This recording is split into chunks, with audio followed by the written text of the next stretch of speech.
Go to multiple Final Four. Well, Trevor Cooney did. Did Brandon do it? Oh, we got the thumbs up. We do. Did Brandon do it? We have the thumbs up. Let's ask him. Would you like to start him off? Yeah, because I'm senile. And I don't remember. All the years run together. Yeah, they do. Multiple Final Fours, Brandon? No, not multiple. Only been to one. Yeah, right. That's so right. Trevor, he went to one. Trevor Cooney's went the to only two. one. What or not? Yeah. Well, Day One has two. That's right. Wow. That's right. Brandon, it's good to catch up with you. Let's start by bringing everybody up to date with what you're doing these days. I know you're doing a podcast with Mike Waters. Take us through like the last several years. You were playing overseas. Where did you end up playing, and what are you up to these days? So I actually was playing overseas for 10 years, right? So with me playing 10 years, I was able to play, 6 different countries. Do you guys hear me fine or no? Yep, we got you. Okay, so I was playing in 6 different countries, including USA. I played Italy 3 years Italy, 3 years Dubai. I played 1 year Turkey, 1 year Greece, and 1 year Israel. So I actually retired due to injury in 2023. I took about a year off with just travel because with basketball, I wasn't really able to travel and not think about basketball. So I took a year off just to travel, have fun, and then I kind of got into training. I always was training kids, but I was just doing it for free. So I try to, eventually monetize it. I started out with taking some of the top kids in the Syracuse area, and I was just going to their school, and trying to do anything to help them. So at the time, it was like Ryan Moshe, who was at Chattanooga. He's averaging about 37 points a game. That was like 2 years ago. It was Tavin Penix, who was also at prep school. It was Andre Posh, who was at New Haven. So I was just going to their schools and trying to just help out as much as possible.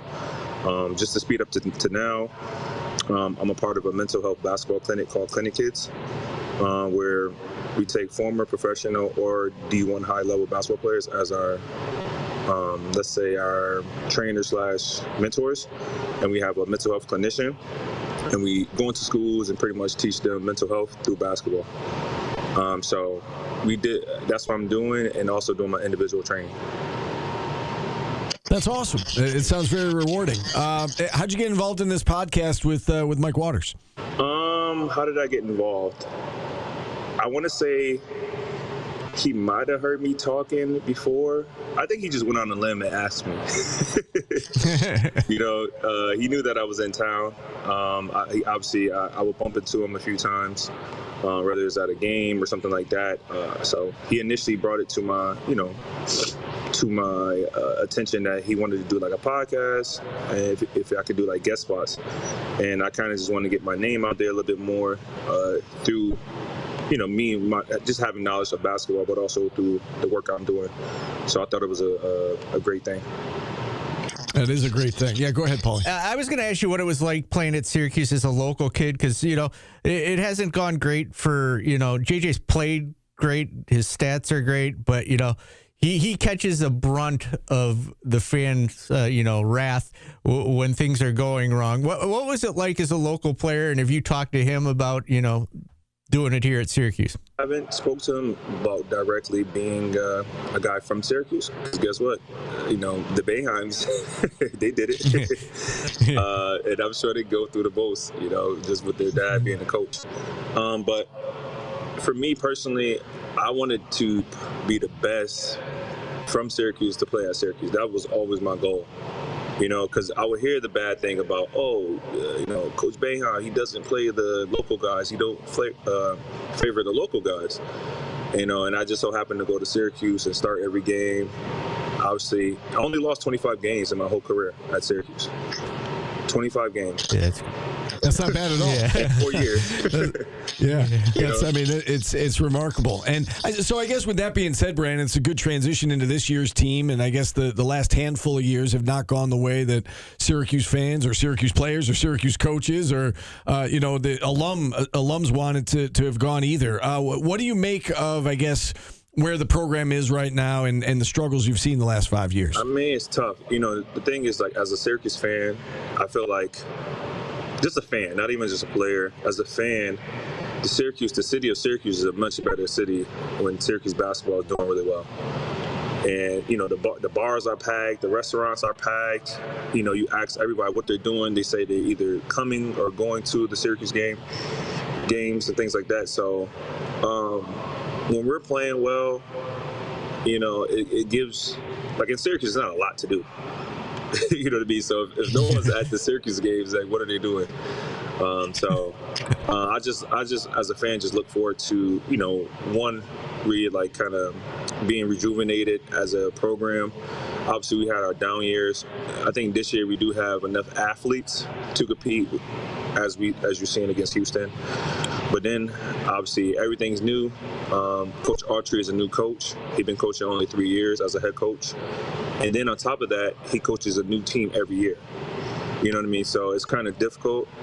It's kind of like hard to put a lot of, blame on Coach Autry, because, listen, he coaches a new team every year.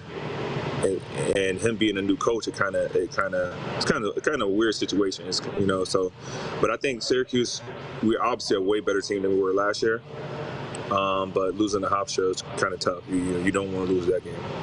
I'm sure you watched the Hofstra game. Can you walk us through the final play when Syracuse is down 1? The ball's in the hands of Cayenne. JJ was unable to get it. Walk us through that last play, and I guess do you agree with what they tried to get accomplished on that particular play? So it was 15 seconds left, right, in the game. Yep. I think they didn't have a timeout because they used it, right? They lost it on the challenge. Yeah, on the challenge, so right. Probably, Red probably would have called a timeout and had more of a distinctive play. Both of those guys, JJ and Cayenne basically doing the same thing, trying to get the ball. Cayenne ends up finding himself being open. I actually thought he made an incredible move. He changed speed. He got to the basket. He did like the Harden thing where he do the low sweep.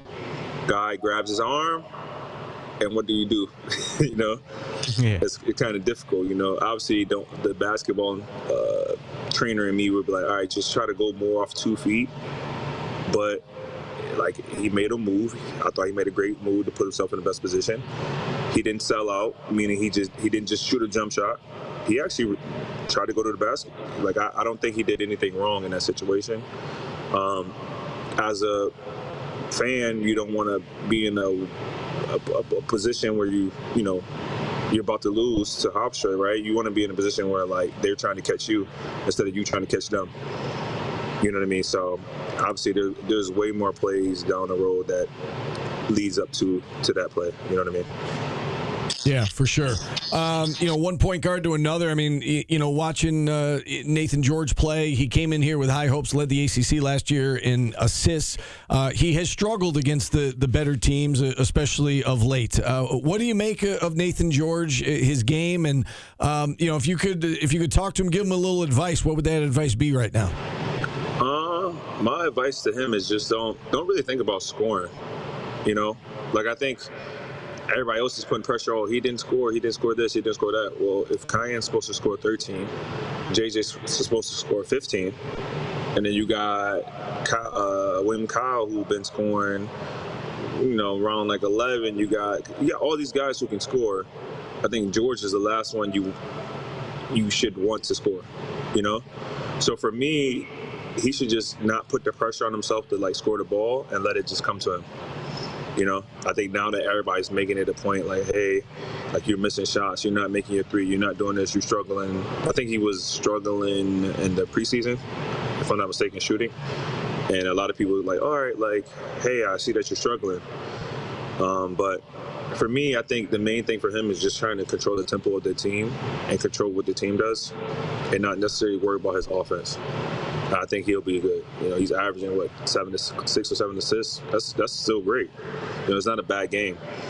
I think now it's for him is understanding what his self-esteem is when it comes to what a great game is. So then now he can better assess the games a little bit more. He probably in every game is oh, I didn't score, I played bad. But listen, the name of the game is to win. So if it takes him scoring, 5-6 points and having 8 assists, then, that's why you got all those good players. So he's able to set them up. We do have to ask you about the free throw shooting because it's been a major problem. And just looking back on your career, I noticed that you were a 63% free throw shooter as a freshman, 84% as a sophomore, and then obviously from there on out, you were a very good free throw shooter the rest of your career, over 75% for your career. Do you remember, I guess, personally for you, what allowed you to get more consistent at the line, and what can these guys do to solve this in season? So for me personally, the way I kind of went about shooting free throws, let's say like when I was obviously a freshman, a lot of times it was erratic shooting because I would get fouled maybe one game I won't get fouled. So so I would always probably miss the first one. And those free throws add up, you know what I mean? In Syracuse, my sophomore year, I ended up making, I think John Gillen ended up breaking it, but I ended up making 38 or 39 free throws in a row at one point. So I think I missed one in December, and I didn't miss again until March. In my sophomore year. So I probably started out pretty bad, but then I went on a roll. But for me, I think you just got to trust your reps and not think about it. So a lot of times people say, oh, go to the free throw line, take a deep breath, right? Take a deep breath, that calms your nerves. But for me, I was like, if I just shoot it without thinking about it, then I only can go off of what I did before, So if I'm a guy who really makes free throws, let's say when I'm practicing, then I'm just not going to think about it. I'm just going, all right, 2 deep breaths. All right, give me the ball, 2 deep breaths or whatever. Boom, boom, boom, let it fly. But I think now that everybody's know that they're missing free throws, it makes it very difficult. I always felt, even when I was shooting 80%, that it was a 50% chance I might miss a free throw. But it shouldn't be that way. You know what I mean? So, yeah, it's tough. It's tough when I say about the mental part of it because it is contagious. It's almost like a bug. When one person misses, everybody misses because now you got added. Now, when you really thought you was confident that you was gonna make it, then you seen a good free throw shooter miss. You like, oh crap! This was good. Yeah. So, I think it's just again getting to that line and not thinking about it. And if you are somebody who makes free throws, then just don't think about it. Let it fly. Yeah, it certainly does feel like it's contagious, especially with this team. How much do things improve for this team when Donnie comes back? How do things look different with this team when Donnie Freeman's back on the floor? I've been thinking about it. I can't really judge them now. So the beginning of the season, obviously they're 4-0. Then he gets hurt right before the big stretch of 4 games, right? Syracuse goes, 1-3 in those 4 big games. And it's like, dang, if Donnie was there, I think they win those games. I think when Donnie's there, the team is just more maybe consistent. So as a coach, that's what you're looking for, right? If I'm trying to trust a player, I'm trying to trust somebody that I know is going to do the same thing every day, right? I know what exactly I'm going to get. If he rebounds, he's going to rebound every game. If he's a shooter, he's going to make shots and be aggressive every game. When it's up and down, it's kind of hard to coach. So I think what Donnie brings is just more consistency to the team. And then each player has more of an identity. I think right now people are guys on the team are trying to do a little bit more just because they feel like they have to. Brandon, you think this is a tournament team? I think they should make the tournament, yes. Now, if they keep losing, if they lose another game in Hofstra, then if they lose to who they play next, they play Mercyhurst tonight. Yeah, well, yes, that would be a Stonehill. I give up. I'm not gonna lie. Yeah, they might cancel the rest of the season if they lose tonight. I won't even care if they beat Duke. If they lose to Stonehill, I give up. Yeah. Yeah, that's fair. That's fair.